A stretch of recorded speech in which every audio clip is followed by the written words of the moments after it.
എല്ലാവർക്കും നമസ്കാരം. ഞാൻ സരിത മഹേശ്വരൻ. ഇന്ന് ശ്രീമദ് വാൽമീകി രാമായണത്തിൻ്റെ ബാലകാണ്ഡത്തിലെ 66-ാമത്തെ സർഗത്തിൽ 8 മുതൽ 13-ാമത്തെ ശ്ലോകത്തിൻ്റെ ആദ്യത്തെ വരി വരെയുള്ള കഥകളാണ് നമ്മൾ പറയാൻ പോണത്. കഴിഞ്ഞ ദിവസം നമ്മൾ കണ്ടത് വിശ്വാമിത്രനും ബാലകന്മാരും ജനക മഹാരാജാവ് വിളിപ്പിച്ചത് കൊണ്ട് കൊട്ടാരത്തിലേക്ക് വന്നു. എന്താണ് ഞാൻ ചെയ്തു തരേണ്ടത് എന്ന് ജനകൻ വിശ്വാമിത്രനോട് ചോദിച്ചപ്പോൾ അങ്ങയുടെ കയ്യിലിരിക്കുന്നതായ മഹത്തായിട്ടുള്ള ആ വില്ലൊന്ന് കാണണം എന്നുള്ള മോഹം കുട്ടികളെ അറിയിച്ചിട്ടുണ്ട് എന്നുള്ളത് വിശ്വാമിത്രൻ പറയുകയാണ്. ഇനി എന്താ ഉണ്ടാവണതെന്ന് നോക്കാം. നമുക്ക് 8-ാമത്തെ ശ്ലോകം നോക്കാം. ആ വില്ലിൻ്റെ കുറച്ച് കഥകൾ പറയാനായിട്ടാണ് പുറപ്പെടുന്നത്. ശ്ലോകം നോക്കൂ. ദേവരാത ഇതിഖ്യാതോ നിമേർ ജ്യേഷ്ഠോ മഹീപതി ന്യാസോയം തസ്യ ഭഗവൻ ഹസ്തേ ദത്തോ മഹാത്മന. ഈ ഒരു വില്ല് എൻ്റെ കയ്യിൽ കിട്ടിയതിൻ്റെ പിന്നിലെ കഥയാണ് പറയണത്. ദേവരാതൻ എന്ന പ്രസിദ്ധനായിട്ടുള്ള ദേവരാത ഇതി ഖ്യാത നിമേഹെ ജ്യേഷ്ഠ മഹീപതി, നിമിയിൽ നിന്ന് ജനിച്ചവനായ നിമിയുടെ മൂത്ത പുത്രനായിട്ടുള്ള ഖ്യാതനായ ദേവരാതൻ എന്ന പേരുള്ള ഒരു രാജാവ് ഉണ്ടായിരുന്നു. ഇതിൽ പാഠഭേദങ്ങൾ കാണാനുണ്ട്. നിമേഷ് ഷഷ്ഠോ മഹീപതി എന്ന് പറയുന്ന ഒരു പാഠമുണ്ട്. അങ്ങനെ അർത്ഥം പറയുകയാണെങ്കിൽ നിമി കഴിഞ്ഞിട്ട് 6ാമനായിട്ട് ജനിച്ചവൻ, അപ്പം നിമിയുടെ അനുജനാണ് വരിക. നിമേഹ ജ്യേഷ്ഠ എന്ന് പറഞ്ഞാൽ നിമിയുടെ മൂത്ത മകൻ എന്നുള്ള അർത്ഥത്തിൽ, നിമിയിൽ നിന്ന് ജനിച്ചവൻ എന്നുള്ള അർത്ഥത്തിൽ എടുക്കണം. നിമിക്ക് ജ്യേഷ്ഠനായിട്ടുള്ളവൻ എന്നുള്ള അർത്ഥവും വേണമെങ്കിൽ പറയാം, നിമിയുടെ ജ്യേഷ്ഠൻ എന്ന്. പക്ഷെ ഇവിടെ എല്ലാ ദിക്കിലും നിമിയുടെ മൂത്ത മകൻ എന്നുള്ള അർത്ഥത്തിൽ, അല്ലെങ്കിൽ നിമിയുടെ അനിയൻ, 6ാമത്തെ അനിയൻ എന്നുള്ള പേരിലാണ് കാണപ്പെടുന്നത്. അദ്ദേഹത്തിൻ്റെ പേരാണ് ദേവരാതൻ എന്ന്. ആ ദേവരാതൻ്റെ കയ്യിൽ ന്യാസരൂപേണ നൽകിയതാണ് ഈ വില്ല്. ആരാണ് ന്യാസരൂപേണ നൽകിയത്? ന്യാസോയം തസ്യ ഭഗവൻ ഹസ്തേ ദത്ത മഹാത്മന. ആ രാജാവിൻ്റെ കയ്യിൽ, ദേവരാതൻ എന്ന പേരുള്ള രാജാവിൻ്റെ കയ്യിൽ, അല്ലയോ ഭഗവൻ വിശ്വാമിത്ര മഹർഷേ, മഹാത്മന ദത്ത ന്യാസ അയം ദത്ത. ഈ വില്ല് ന്യാസരൂപേണ നോക്കാൻ ഏൽപ്പിക്കുക, അതിനെയാണ് ന്യാസം എന്ന് പറയുക, സൂക്ഷിക്കാൻ ഏൽപ്പിച്ച് കൊടുത്തതാണ് ദേവരാതൻ്റെ കയ്യിൽ. മഹാത്മാവിനാൽ. ആരാണ് മഹാത്മാവ്? അത് അടുത്ത ശ്ലോകത്തിലാണ് പറയണത്. 9-ാമത്തെ ശ്ലോകം നോക്കാം. ദക്ഷയജ്ഞവധേ പൂർവം ധനുരായമ്യ വീര്യവാൻ രുദ്രസ്തു ത്രിദശാൻ രോഷാത് സലീലമിതമബ്രവീത്. ശരിക്കും അത് ശ്രീ പരമേശ്വരൻ്റെ വില്ലാണ്. അപ്പോൾ അവിടെ ഒരു സംഭവം പറയാണ്. ദക്ഷയജ്ഞവധേ, ദക്ഷന്റെ യജ്ഞം നശിപ്പിച്ചപ്പോൾ, ദക്ഷയജ്ഞവധം എന്നുള്ളത് കൊണ്ട് നാശം എന്നുള്ള അർത്ഥമാണ്. ശ്രീ പരമേശ്വരൻ ദക്ഷന്റെ യാഗം നശിപ്പിച്ചപ്പോൾ, പണ്ടാണ്, അതാണ് പൂർവം, പണ്ട്, ദക്ഷയജ്ഞവധേ വീര്യവാൻ ധനുഹു ആയമ്യ രുദ്ര. ദക്ഷന്റെ യജ്ഞം മുഴുവനും നശിപ്പിച്ചപ്പോൾ ഭഗവാൻ ശ്രീപരമേശ്വരൻ തൻ്റെ വില്ല് കുലച്ചിട്ട് അതൊന്ന് പ്രയോഗിക്കാനായിട്ട്, അതിൽ നിന്ന് അസ്ത്രം പ്രയോഗിക്കാനായിട്ട് ആരംഭിച്ചു. ആരുടെ നേർക്കാണ് ആരംഭിച്ചത്? ദേവന്മാരോടാണ് യുദ്ധം പ്രഖ്യാപിച്ചത്. അവിടെ ദക്ഷനെ കൊല്ലലൊക്കെ കഴിഞ്ഞിട്ട്, ദക്ഷനെ കൊല്ലല്ല, ശിരസ് മാറ്റി വെച്ചിട്ട് ശരിക്കും കൊല്ലുകയാണ് ഉണ്ടായത്. അതിനുശേഷം ഒരു ആടിൻ്റെ മുഖം വെച്ചിട്ട് നടക്കലൊക്കെ ഉണ്ടായി. അങ്ങനെ ശാപമോക്ഷം വന്നതിന് ശേഷം മാത്രമേ ശരിക്കുള്ള മുഖം പിന്നെ കിട്ടിയുള്ളൂ ദക്ഷന്. അപ്പോൾ ആ സമയത്ത് ദക്ഷന്റെ യാഗം നശിപ്പിച്ചതിന് ശേഷം ദേവന്മാരാരും ശ്രീപരമേശ്വരനെ വേണ്ടതുപോലെ വന്ദിച്ചില്ല എന്ന് മനസ്സിലാക്കിയിട്ട്, അതാണ് ധനുരായമ്യ വീര്യവാൻ രുദ്രസ്തു, അങ്ങനെയുള്ള വില്ലു കൊലച്ച ആ ശ്രീപരമേശ്വരൻ ത്രിദശാൻ ദേവന്മാരോടായിട്ട് രോഷാത് സലീലം ഇതമബ്രവീത്, വളരെ ദേഷ്യപ്പെട്ടുകൊണ്ട് വളരെ ശക്തമായിട്ട് ഇപ്രകാരം പറഞ്ഞു. എന്താ പറഞ്ഞത്?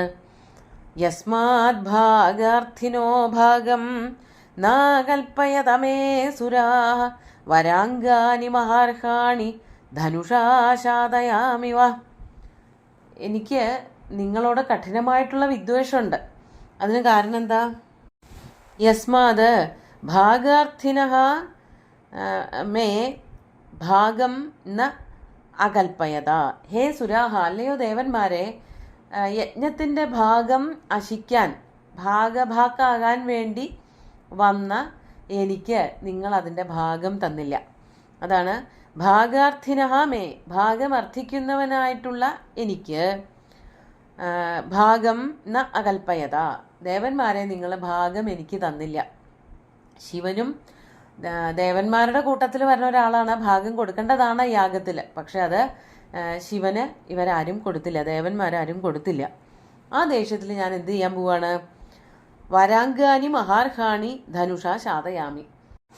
യുഷ്മാകം മഹാർഹാണി വരാംഗാനി, നിങ്ങളുടെ വളരെ വിലപിടിപ്പുള്ളതായ വരാംഗം. വരാംഗം എന്ന് പറഞ്ഞാൽ ശ്രേഷ്ഠമായിട്ടുള്ള അംഗം തലയാണ്, ശിരസ്.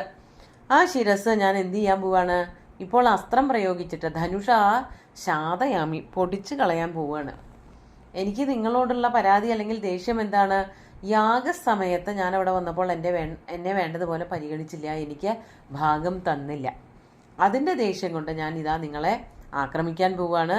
നിങ്ങളുടെ ശിരസ് ഞാൻ എൻ്റെ ഈ അമ്പും വില്ലും കൊണ്ട് മുറിച്ചിടാൻ പോവുകയാണ്.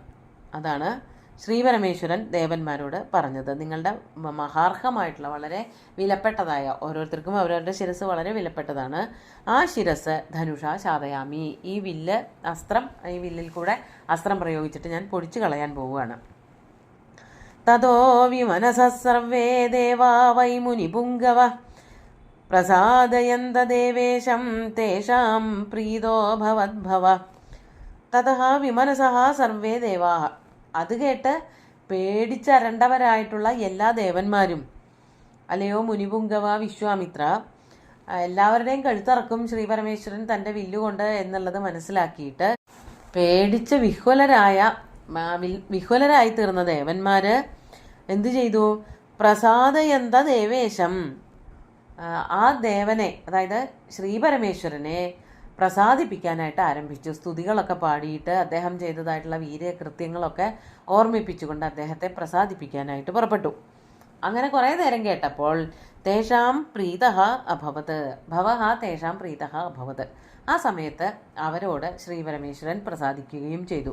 ആദ്യം കഠിനമായിട്ട് ദേഷ്യത്തോടു കൂടിയിട്ടാണ് ദേവന്മാരോട് ഇടപഴകാൻ തുടങ്ങിയതെങ്കിലും അവർ കഠിനമായിട്ട് ശ്രീപരമേശ്വരനെ സ്തുതിച്ചു എന്നുള്ളത് കൊണ്ട് അവരോട് വളരെ സ്നേഹത്തോടുകൂടി കരുതലോടു കൂടിയിട്ട് പ്രീതനായിട്ട് ഭവിച്ചു. ദേവന്മാരോട് അനുഗ്രഹ ആശിസ്സുകളോടുകൂടി വർത്തിച്ചു എന്നാണ് പറയണത്. 12ാമത്തെ ശ്ലോകം 13ാമത്തെ ആദ്യത്തെ വരി കൂടി ചേർത്ത് വായിക്കാം. പ്രീതിയുക്തസ്തു സർവേഷാം ദദൗ തേഷാം മഹാത്മനാം തദേതദ്ദേവദേവസ്യ ധനൂരത്നം മഹാത്മനഃ ന്യാസഭൂതം തദാന്യസ്തമസ്മാകം പൂർവജേ വിഭൗ. അങ്ങനെ ദേവന്മാരുടെ പ്രാർത്ഥന കൊണ്ട് പ്രീതിയുക്തനായി തീർന്ന ആ ശ്രീപരമേശ്വരൻ പ്രീതിയുക്തസ്തു സർവേഷാം ദദൗ തേഷാം മഹാത്മനാം, സർവേഷാം തേഷാം മഹാത്മനാം ഏതത് ദേവദേവസ്യ ധനുരത്നം ദദൗ, മഹാത്മനഃ ദേവദേവസ്യ ധനുരത്നം ദദൗ. അങ്ങനെ ദേവന്മാരോട് അത്യധികം സന്തുഷ്ടനായി തീർന്ന, അവരെ അനുഗ്രഹബുദ്ധിയോടുകൂടി വീക്ഷിക്കുന്നവനായിട്ടുള്ള ശ്രീപരമേശ്വരൻ സർവേഷാം തേഷാം മഹാത്മനം, ആ മഹാത്മാക്കളായിട്ടുള്ള ദേവന്മാർക്ക് എല്ലാവർക്കുമായിട്ട് മഹാത്മനഃ ദേവദേവസ്യ, മഹാത്മാവായിട്ടുള്ള ദേവദേവന്റെ ശ്രീപരമേശ്വരന്റെ ധനുരത്നം ദദൗ, ധനുരത്നം നൽകുകയും ചെയ്തു. അപ്പോൾ ദേവന്മാരെല്ലാവരും കൂടിയിട്ട് ശ്രീപരമേശ്വരനെ വന്ദിച്ചപ്പോൾ ദേവന്മാരുടെ കയ്യിൽ ശ്രീപരമേശ്വരൻ തൻ്റെ കയ്യിലുണ്ടായിരുന്ന ആ വില്ല്, അതായത് ദക്ഷനെ തോൽപ്പിക്കാനായിട്ട് ദക്ഷന്റെ തല മുറിക്കാൻ വേണ്ടിയിട്ട് ഉപയോഗിച്ച വില്ലും അസ്ത്രങ്ങളും ശ്രീപരമേശ്വരൻ ആ മഹാത്മാക്കൾക്കായിട്ട് ദേവന്മാർക്കായിട്ട് കൊടുത്തു. അപ്പോഴോ അതിനുശേഷം ആ വില്ല് ആർക്ക് കിട്ടി? ന്യാസഭൂതം തദാന്യസ്തമസ്മാകം പൂർവജേ വിഭൗ, ഞങ്ങളുടെ പൂർവികനായിട്ടുള്ള ഒരു രാജാവിന് ദേവന്മാരൊക്കെ ഇത് നോക്കാനായിട്ട് കൊടുത്തേൽപ്പിച്ചതാണ്. അതായത് ദേവന്മാരുടെ കയ്യിലുണ്ടായിരുന്ന വില്ല് ജനകന്റെ പൂർവികനായിട്ടുള്ള ഏതോ ഒരു രാജാവിന്, ഇവിടെ പേരെടുത്ത് പറയണില്ല, ആ രാജാവിൻ്റെ കയ്യിൽ ന്യാസമായിട്ട് നോക്കാനായിട്ട് ഏൽപ്പിച്ചു കൊടുത്തിരിക്കുകയാണ്. എപ്പോൾ വേണമെങ്കിലും ദേവന്മാർ തിരിച്ചെടുക്കാം, അല്ലെങ്കിൽ ശ്രീപരമേശ്വരൻ കൊണ്ടുപോവാം. അതിനെയാണ് ന്യാസം എന്ന് പറയുക. ഒരു മുതലായിട്ട് അവിടെ കയ്യിൽ ഏൽപ്പിക്കുകയാണ്. അത് കുറച്ചു കാലം കഴിഞ്ഞാൽ തിരിച്ച് യജമാനൻ, ഓണർ കൊണ്ടുപോവുകയും ചെയ്യും. അതിൽ അവകാശ സ്വഭാവങ്ങളൊന്നും വാങ്ങിക്കുന്ന ആൾക്കുണ്ടാവില്ല. അത് പ്രയോഗിക്കാം, അല്ലെങ്കിൽ കയ്യിൽ വയ്ക്കാം. അതിൻ്റെ യജമാനൻ എപ്പോഴാണോ അല്ലെങ്കിൽ അതിൻ്റെ ഓണർ എപ്പോഴാണോ ചോദിക്കുന്നത് അത് എടുത്തു കൊടുക്കാൻ നമ്മൾ ബാധ്യസ്ഥരുമാണ്. ആ ഒരവസ്ഥയിലാണ് ഈ അമ്പും വില്ലും ആരുടെ കയ്യിലെത്തിയത്? ഈ ജനകൻ്റെ പൂർവികനായിട്ടുള്ള ഒരു രാജാവിൻ്റെ കയ്യിലെത്തിയത് എന്ന് പറഞ്ഞുകൊണ്ട് ഈ വില്ലിൻ്റെ പൂർവ്വചരിത്രമൊന്ന് സൂചിപ്പിക്കുകയാണ് ചെയ്യുന്നത്. നമുക്ക് ഇന്നത്തെ ശ്ലോകങ്ങൾ ഒന്നുകൂടി ചൊല്ലാം. ദേവരാത ഇതി ഖ്യാതോ നിമേർജ്യേഷ്ഠോ മഹീപതി ന്യാസോയം തസ്യ ഭഗവൻ ഹസ്തേ ദത്തോ മഹാത്മനാ ദക്ഷയജ്ഞവധേ പൂർവം ധനുരായമ്യ വീര്യവാൻ രുദ്രസ്തു ത്രിദിശാൻ രോഷാത് സലീലമിദമബ്രവീദ് യസ്മാത് ഭാഗാർത്ഥിനോ ഭാഗം നാകൽപ്പയത മേ സുരാഃ വരാംഗാനി മഹാർഹാണി ധനുഷാ ശാതയാമിവ തതോ വിമനസഃ സർവേ ദേവാ വൈ മുനിപുംഗവ പ്രസാദയന്ത ദേവേശം തേഷാം പ്രീതോ ഭവദ്ഭവ പ്രീതിയുക്തസ്തു സർവേഷാം ദദൗ തേഷാം മഹാത്മനാം തദേതദ്ദേവദേവസ്യ ധനുരത്നം മഹാത്മനഃ ന്യാസഭൂതം ദദാന്യസ്തമസ്മാകം പൂർവജേ വിഭൗ. അങ്ങനെ അസ്മാകം പൂർവജേ വിഭൗ അസ്മാകം പൂർവജേ, അങ്ങനെ എൻ്റെ പൂർവികനായിട്ടുള്ള ഒരു രാജാവിൻ്റെ കയ്യിൽ ഈ വില്ല് കിട്ടുകയും ചെയ്തു. ആ ആളായിരുന്നിരിക്കണം ദേവരാതൻ എന്ന് തോന്നുന്നു. നിമിയുടെ പുത്രനായിട്ടുള്ള ദേവരാതൻ്റെ കയ്യിലാണ് ഈ വില്ല് കിട്ടിയത്. അതിനുശേഷം അതിങ്ങനെ പകർന്ന് കിട്ടി. അവസാനം ഇപ്പോൾ ജനകൻ്റെ കയ്യിൽ കിട്ടിയിരിക്കുകയാണ്. ആ വില്ലാണ് ശ്രീപരമേശ്വരൻ ദക്ഷയജ്ഞ വിനാശനത്തിനായിട്ട് ഉപയോഗിച്ചത് എന്നാണ് പറയണത്. ബാക്കി കഥകൾ അടുത്ത ദിവസം നോക്കാം. സുന്ദരമായിട്ടുള്ള ശ്ലോകങ്ങൾ ഭഗവാൻ ശ്രീരാമചന്ദ്രൻ്റെ കാൽക്കൽ അർപ്പിച്ചുകൊണ്ട് ഗുരുവായൂരപ്പനെ സാഷ്ടാംഗം നമസ്കരിച്ചുകൊണ്ട് എല്ലാവർക്കും ശുഭദിനം നേർന്നു നിർത്തട്ടെ. നന്ദി.